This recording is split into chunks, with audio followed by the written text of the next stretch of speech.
ಎಲ್ರಿಗೂ ನಮಸ್ಕಾರ. Love OTP ನಿನ್ನೆ ರಿಲೀಸ್ ಆಯಿತು. ನನ್ನ ಲೈಫಲ್ಲಿ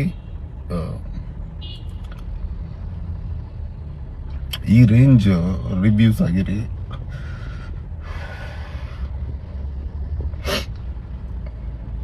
ಬ್ಲಾಕ್ ಬಸ್ಟರ್ ರಿವ್ಯೂಸ್ ಬರಲಿಲ್ಲ, ಯಾವ ಸಿನಿಮಾಗೂ ಬರಲಿಲ್ಲ. 14 ವರ್ಷದ ಕೆರಿಯರಲ್ಲಿ ಈ ರೇಂಜ್ ಬ್ಲಾಕ್ ಬಸ್ಟರ್ ರಿವ್ಯೂಸ್ ನನಗೆ ಯಾವತ್ತೂ ಬರಲಿಲ್ಲ. ಬಟ್ ಬೆಳಿಗ್ಗೆ ಕಲೆಕ್ಷನ್ಸ್ ರಿಪೋರ್ಟ್ ನೋಡಿದಾಗ ತುಂಬ ನೋವಾಯಿತು. ಓಕೆ, ಅನೀಶ್ ವರ್ತ್ ಇಲ್ವಾ ಫಿಲ್ಮ್ ಇಂಡಸ್ಟ್ರಿಯಲ್ಲಿ ಅಂತ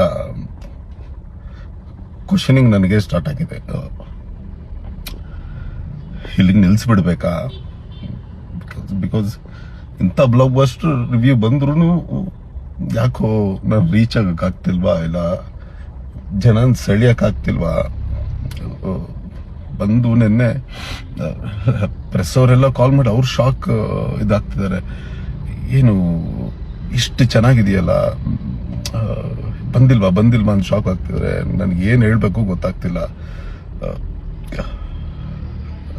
ಅನೀಶ್ ಮೇಲೆ ನಂಬಿಕೆ ಇಟ್ಕೊಂಡು ಅವ್ರಿಗೆ ಹೇಳ್ತಿದ್ದೀನಿ. ಅಂದರೆ ನನ್ನ ಅಖೀರ ಆಗಿರ್ಬೋದು, ವಾಸು ಆಗಿರ್ಬೋದು, ರೀಸೆಂಟ್ಲಿ ಆರಾಮ್ ಅರವಿಂದ್ ಸ್ವಾಮಿ ನೋಡ್ತಿರೋ ಆಗಿರ್ಬೋದು, ಇವ್ರಿಗೆ ಹೇಳೋದೇನು ಅಂದರೆ ನೆಕ್ಸ್ಟ್ ವೀಕ್ ನೋಡ್ತೀನಿ, ಆ ಮುಂಬರೋ ದಿನಗಳಲ್ಲಿ ನೋಡ್ತೀನಿ ಅಂದರೆ ಆಗಲ್ಲ ಸರ್.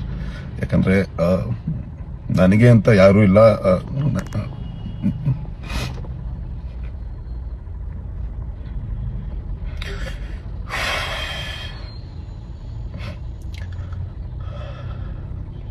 ನಾನೊಬ್ಬಂಟಿ,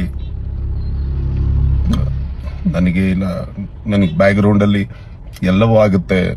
ನೀನ್ ಬರೀ ನಟನೆ ಮಾಡ್ಕೊಂಡಿರೋ ಅಂದ್ರೆ ಅದು ಆಗದಿರೋ ಕೆಲಸ. ನಟನೆ ಜೊತೆಗೆ ಎಲ್ಲವೂ ನಾನೇ ಮಾಡಬೇಕು. ಸೊ ಇವತ್ತು ವೀಕೆಂಡು ಏನಾದರೂ ಉಳಿಸ್ಬೇಕು ಅಂದ್ರೆ ಈ 2 ದಿನ ಅಷ್ಟೇ. ಅದು ಮಿಸ್ ಆದ್ರೆ ಐ ಥಿಂಕ್ ಇದು ನನ್ನ ಕೊನೆಯ ಪ್ರಯತ್ನ ಆಗುತ್ತೆ. Thank you.